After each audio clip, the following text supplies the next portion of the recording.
बनता है बौद्ध धर्म की संगतियों से, जिसको कह रहे हैं बौद्ध संगीति।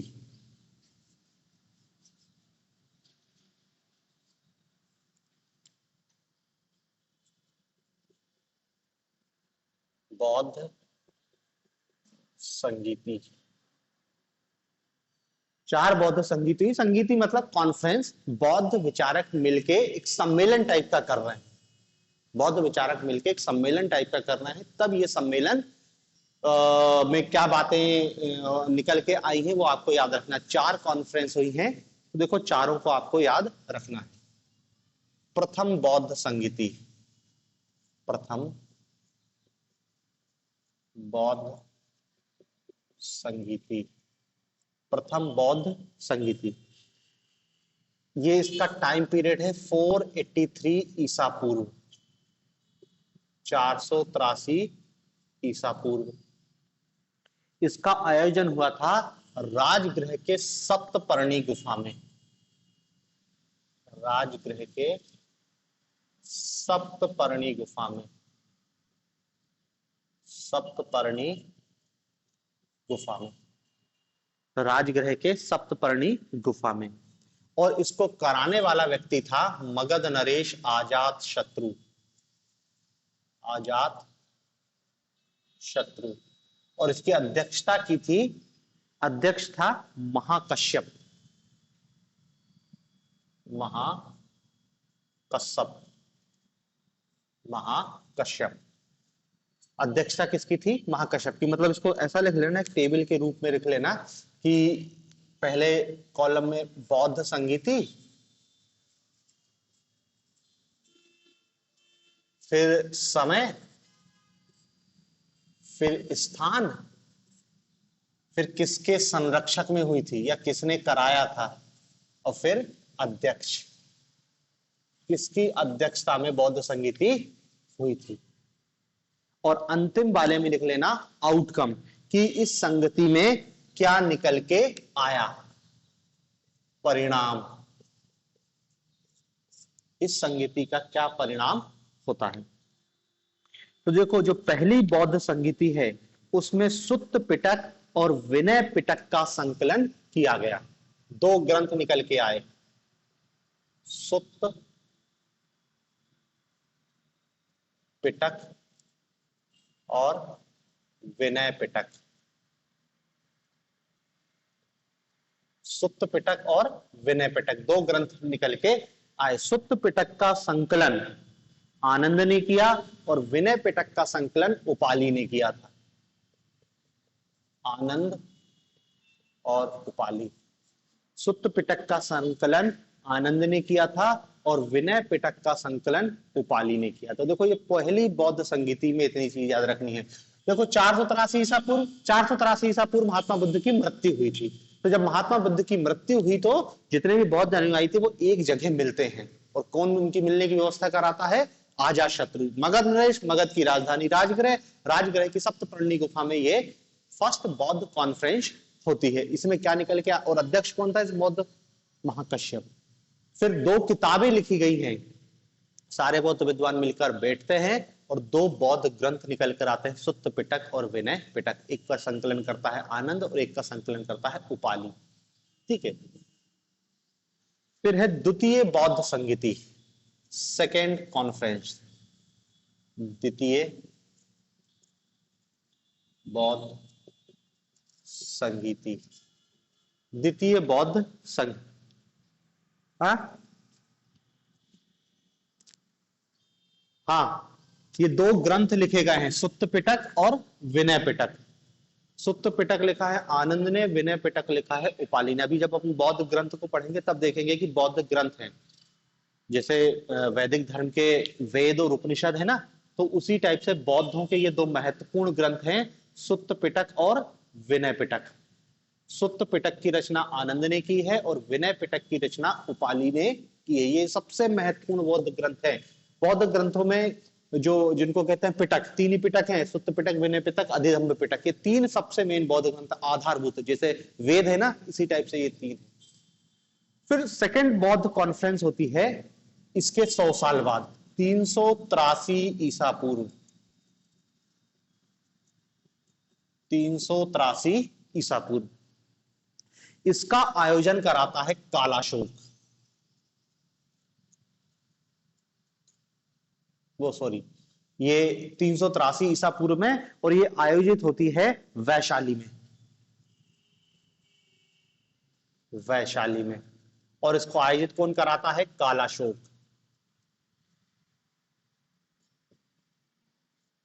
कालाशोक। और ये होती है सर्व कामिद की अध्यक्षता में, सर्व कामिद की अध्यक्षता में। और देखो इस बौद्ध संगति में जो बौद्ध धर्म है इसमें विभाजन हो जाता है, और विभाजन होके क्या है यहां पर, एक महासांघिक और एक सौतांत्रिक विभाजन, दो संप्रदाय बन गए। एक है महासांघिक और एक है सौतांत्रिक।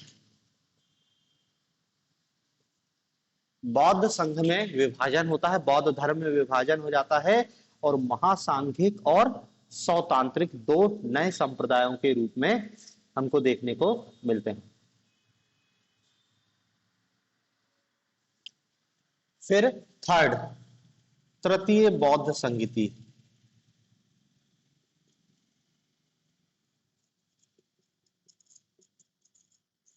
तृतीय बौद्ध संगीति होती है 250 ईसा पूर्व, 250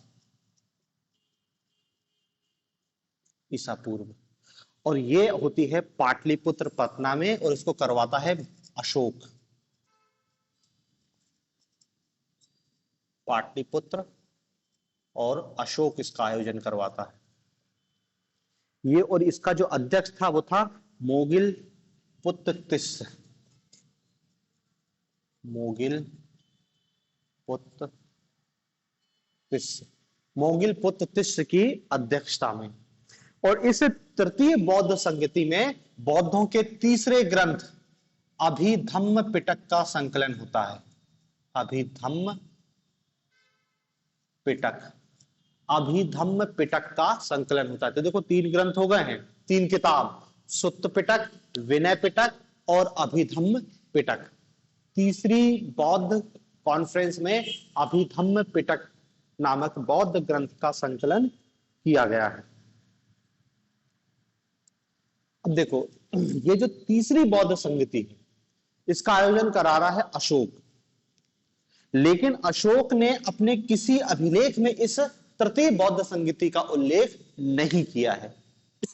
जबकि अपन अभी अशोक के अभिलेख पढ़ेंगे, अशोक के ने अपने अभिलेख में छोटी से छोटी बातों का उल्लेख किया है कि मैंने ये आदेश दिया है बौद्ध धर्म के प्रचार के लिए, इसको भेजा है, फिर एक महामात्र की नियुक्ति की है। बहुत डिटेल में बताया है कि मैं कितना बड़ा बौद्ध धर्म का प्रचारक हूं, मैंने बौद्ध धर्म के प्रचार के लिए क्या क्या किया है।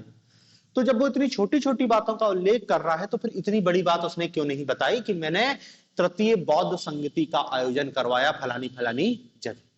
इसलिए इतिहासकार इस तृतीय बौद्ध संगति को क्या बोल देते हैं कि ये संदिग्ध है, मतलब है इसका अभिलेखों में उल्लेख नहीं है,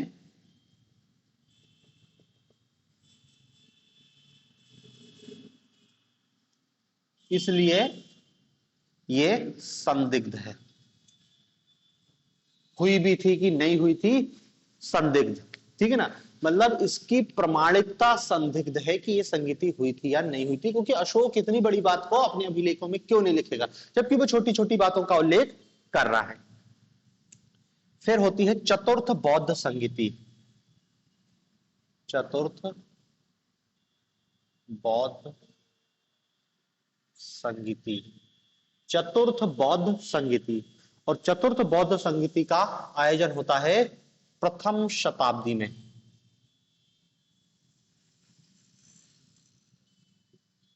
प्रथम शताब्दी मतलब 250 वर्ष बाद, प्रथम शताब्दी में। और यह होती है कुंडलवन कश्मीर में। कुंडलवन कश्मीर, इसका संरक्षक था कनिष्क। कनिष्क के शासनकाल में हुई थी और इसका अध्यक्ष था वसुमित्र। वसुमित्र। और उपाध्यक्ष भी है इसमें अश्वघोष।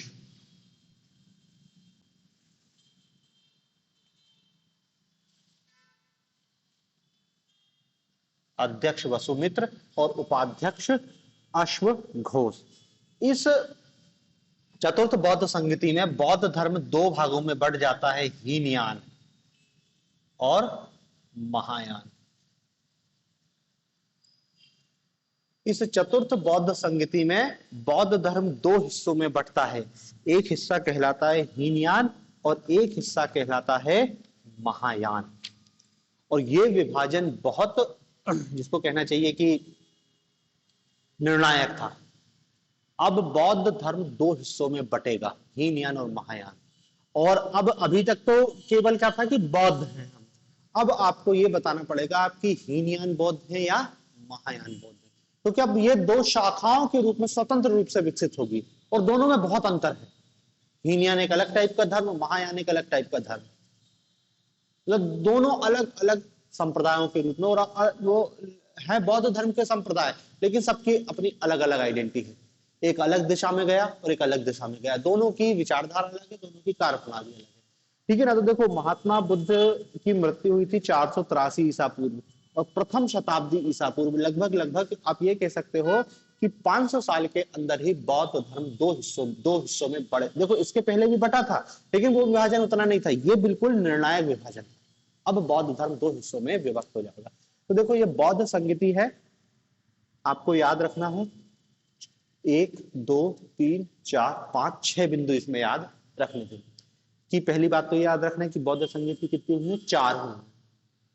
कौन सी संगति का आयोजन कब हुआ है, उस जगह का नाम याद रखना है, किस राजा ने उसको करवाया है, खर्चा तो यही उठाएगा ना। और उस हर समिति का हर कॉन्फ्रेंस का एक अध्यक्ष होता था और प्रत्येक कॉन्फ्रेंस का एक आउटकम निकल के आया कि क्या कुछ ग्रंथों की रचना हुई है या बौद्ध धर्म वहां पर विभाजित हुआ है, ये आपको देखना है। ठीक है ना। तो ये बौद्ध संगति का अलग से क्वेश्चन आएगा, आपको याद रखना है। प्री में भी पूछा गया है, मेंस में भी पूछा जा सकता है। तो ये आपकी बौद्ध संगति हो गई।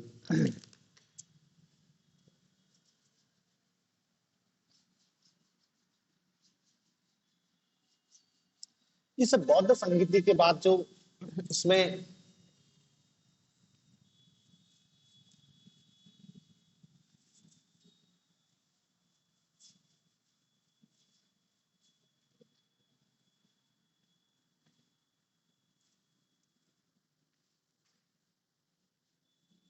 अब अपन देख लेते हैं बौद्ध साहित्य को। इसमें जो देख रहे हैं ना, संगीति में विनय पिटक, सुक्त पिटक, इनके बारे में थोड़ा सा जान लेते हैं, क्योंकि बौद्ध साहित्य से भी क्वेश्चन पूछे जाते हैं, पूछे गए हैं और आगे भी पूछे जाएंगे। बौद्ध साहित्य,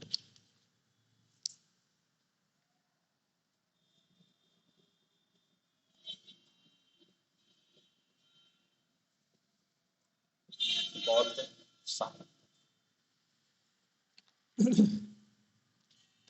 तो बौद्ध साहित्य को दो कैटेगरी में हम बांटते हैं। एक को कहते हैं विहित साहित्य, विहित साहित्य, और दूसरे को कहते हैं अविहित साहित्य।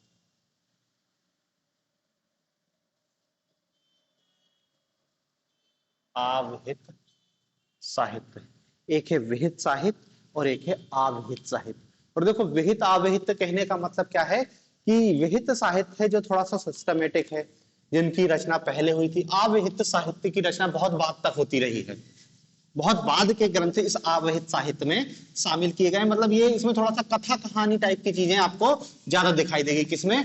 अविहित साहित्य में।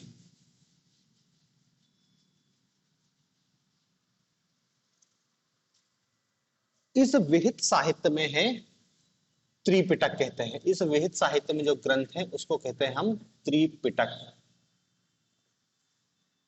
त्रिपिटक।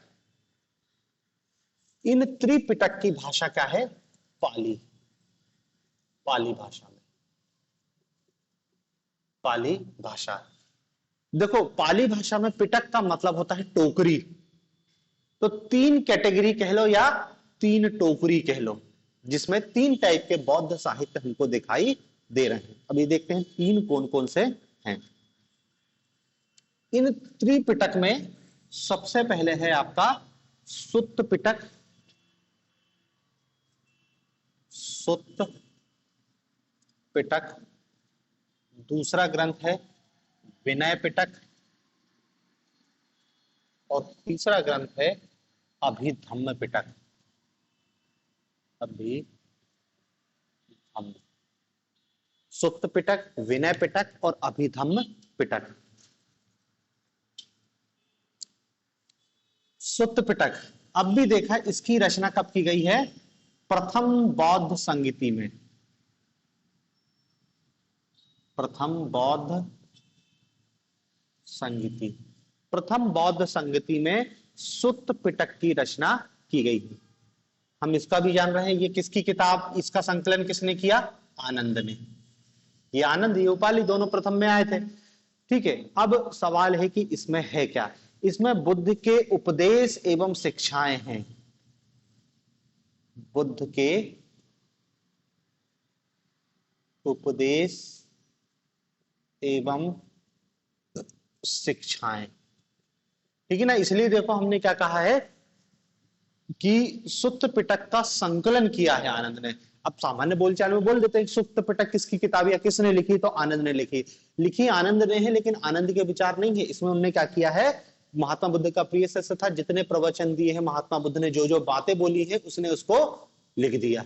इसलिए कह रहे हैं कि उसका उसने संकलन किया है। जैसे अपन ने वेदों में देखा था ना कि वेदों का संकलन कृष्ण द्वैपायन या वेद व्यास ने किया है, तो वो लिखा नहीं, वो तुमने संकलन किया है। तो यहाँ पे भी वही है कि आनंद इस सुत्त पिटक का संकलन है। इस सुत्त पिटक को बौद्ध धर्म का इंसाइक्लोपीडिया कहते हैं। बौद्ध धर्म का इंसाइक्लोपीडिया।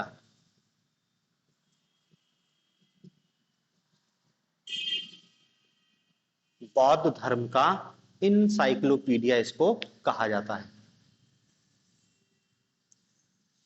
इस सुत्त पिटक के भी अलग अलग भाग हैं। इस सुत्त पिटक के अलग अलग भाग हैं। एक भाग है दीर्घ निकाय, पार्ट दीर्घ निकाय। दूसरा भाग है मध्यम निकाय, मध्यम निकाय। तीसरा भाग है संयुक्त निकाय, संयुक्त निकाय। चौथा भाग है अंगुत्तर निकाय, और एक है खुद्दक निकाय।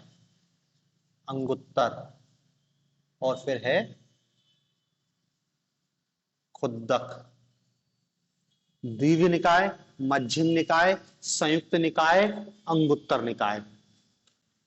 इस दीर्घ निकाय में महात्मा बुद्ध के बड़े बड़े उपदेश हैं। महात्मा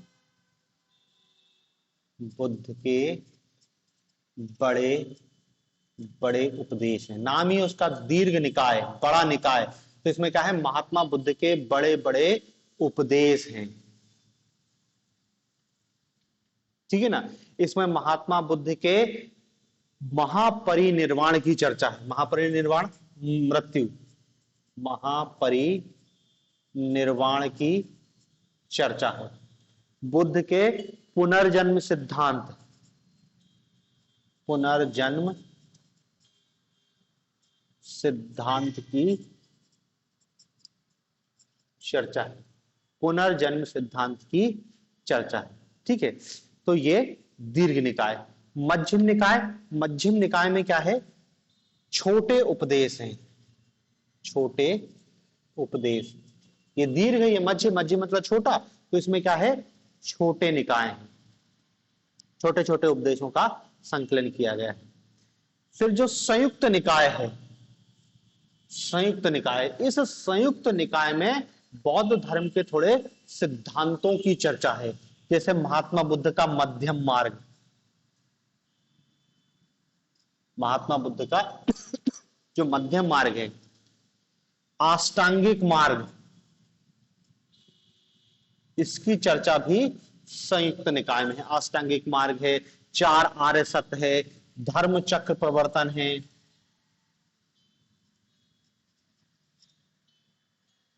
धम्म चक्र प्रवर्तन, ये सब संयुक्त निकाय में उल्लेखित किया गया है। ठीक है ना। तो दीर्घ निकाय, मध्यम निकाय, संयुक्त निकाय। फिर आता है अंगुत्तर निकाय। इस अंगुत्तर निकाय में क्या है, 16 महाजनपदों का उल्लेख है। 16 महाजनपद, अंगुत्तर निकाय में 16 महाजनपदों का उल्लेख है। अपन ने पहले पढ़ा था ना कि बौद्ध ग्रंथ, और इसमें तो यही है वो आपका बौद्ध ग्रंथ अंगुत्तर निकाय, जिसमें 16 महाजनपदों का उल्लेख किया गया है। ठीक है। फिर आता है खुद्दक निकाय। इस खुद्दक निकाय में जातक कथाओं का उल्लेख है। जातक कथाओं का उल्लेख है। और जातक कथाएं क्या है, बुद्ध के पूर्व जन्म की कहानी, बुद्ध के पूर्व जन्म की कहानी, और लगभग 549 कहानियों का उल्लेख है।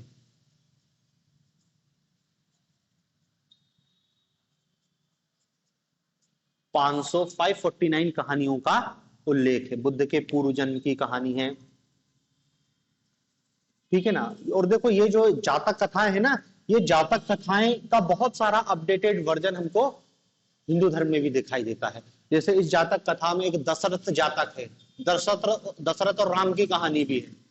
तो ऐसे बहुत सारी बुद्ध की पूर्व जन्मों की कहानियों का उल्लेख किया गया है इस खुद्दक निकाय में। ठीक है। तो त्रिपिटक, त्रिपिटक का पहला पिटक है सुत्त पिटक। सुत्त पिटक आनंद की रचना है। इसका संकलन प्रथम बौद्ध संगति में किया है। इसमें बौद्ध, महात्मा बुद्ध के उपदेश एवं शिक्षाओं का उल्लेख है, और इसे बौद्ध धर्म की इंसाइक्लोपीडिया कहते हैं। इस सुत्त पिटाई के पांच हिस्से हैं, दीर्घ निकाय, मध्यम निकाय, संयुक्त निकाय, अंगुत्तर निकाय और खुद्दक निकाय। फिर आपको पता होना चाहिए कि दीर्घ निकाय में क्या है, मध्यम में क्या है, संयुक्त में क्या है, अंगुत्तर में क्या है, खुद्दक में क्या है। ये सब मिलके बनता है सुत्त पिटक। फिर अगली रचना है विनय पिटक। विनय पिटक, विनय पिटक का संकलन भी अपन ने देखा था प्रथम बौद्ध संगीति में हुआ है।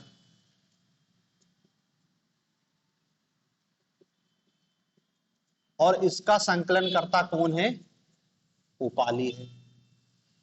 विनय पिटक का संकलन प्रथम बौद्ध संगीति में हुआ है, और इसका संकलन करता कौन है, उपाली। इसका विषय वस्तु क्या है, जैसे इसकी विषय वस्तु तो क्या है, महात्मा बुद्ध के उपदेश एवं शिक्षाएं। इसकी जो विषय वस्तु है, इसमें क्या उल्लेख है, तो इस विनय पिटक में बौद्ध संघ के नियम हैं। बौद्ध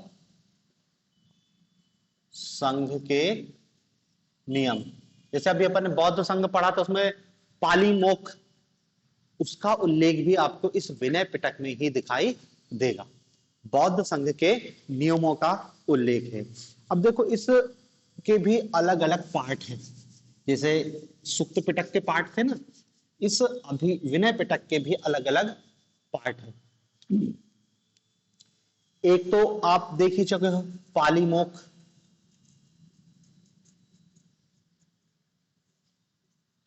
दूसरा पार्ट है इसका सुत्त विभंग, सुत्त विभंग, परिवार,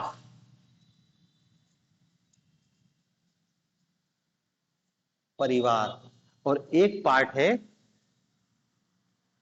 खड़क।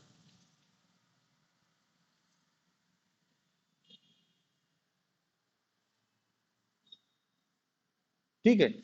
तो ये विनय पिटक के पार्ट है, 1 2 3 4।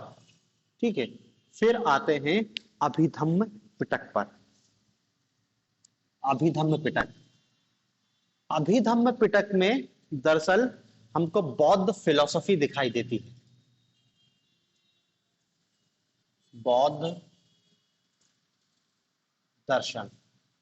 अभिधम्म पिटक की विषय वस्तु क्या है? बौद्ध फिलॉसफी है इसमें। और अभी देखा, इस अभिधम्म पिटक का संकलन कब किया गया था? तीसरी बौद्ध संगीति में किया गया था। तीसरी बौद्ध संगीति में इसका संकलन किया गया था। ठीक है ना? तो देखो, ये बौद्ध साहित्य का वो हिस्सा है जिसको हम क्या कह रहे हैं? विहित साहित्य के नाम से जानते हैं। अब इसके अतिरिक्त क्या है? अविहित साहित्य है। अविहित मतलब क्या है? कि अब इनकी रचना बहुत बाद तक होती रहेगी। इनके केवल अपन को नाम नाम जान लेने हैं कि आगे अपन को जब इतिहास को आगे पढ़ेंगे तो इन ग्रंथों का उल्लेख हमको दिखाई देगा। जैसे एक है दीपवंश, एक है महावंश। अब ये दीपवंश तो श्रीलंका का किताब, श्रीलंका की मतलब श्रीलंका की सबसे पुरानी जानकारी इस दीपवंश में मिलती है कि वहां पे बौद्ध धर्म का प्रचार कैसे हुआ था। तीसरी है पाली। चौथा मिलिंद पन्नहु।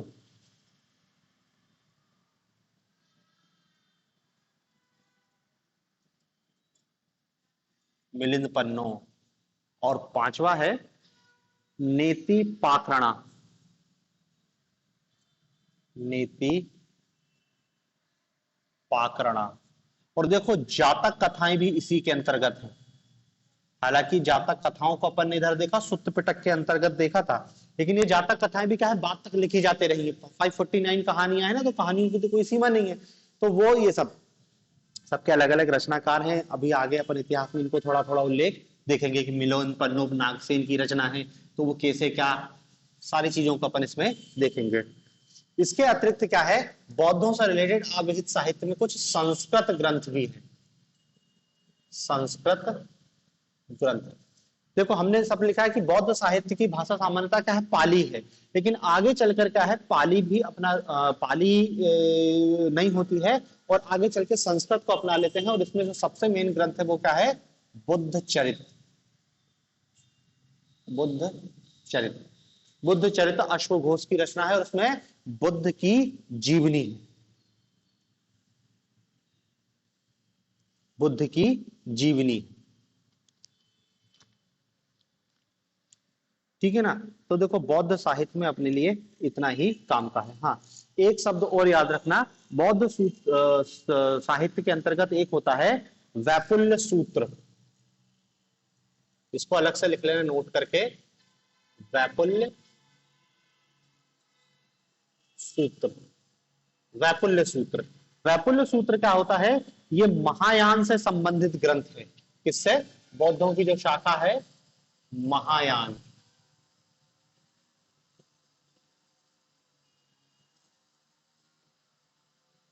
महायान से संबंधित ग्रंथ है वैपल्य सूत्र। और इसके अंतर्गत एक ग्रंथ आता है जिसका नाम है ललित विस्तार। ललित विस्तार। ललित विस्तार भी एक ग्रंथ है जो वैपल्य सूत्र के अंतर्गत आता है, और इसमें बुद्ध की जीवनी है। बुद्ध की जीवनी। ललित विस्तार के अंतर्गत बुद्ध की जीवनी है। ठीक है ना? तो देखो, इतना बौद्ध साहित्य के अंतर्गत आपको ध्यान में रखना है। अब इसमें एक टॉपिक और बचता है, बौद्ध धर्म के अलग अलग संप्रदाय और बोधिसत्व की अवधारणा। अब उन्होंने सिलेबस में अलग से लिख के दे दिया है बोधिसत्व, तो उसको थोड़ा सा और डिटेल में देखना पड़ेगा। ठीक है ना? तो इसको आगे अपन अब कल देखेंगे।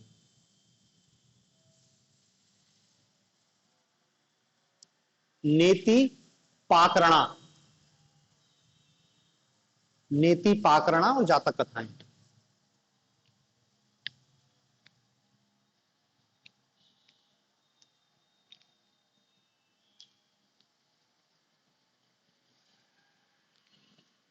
ठीक है, बाकी अब कल देखेंगे।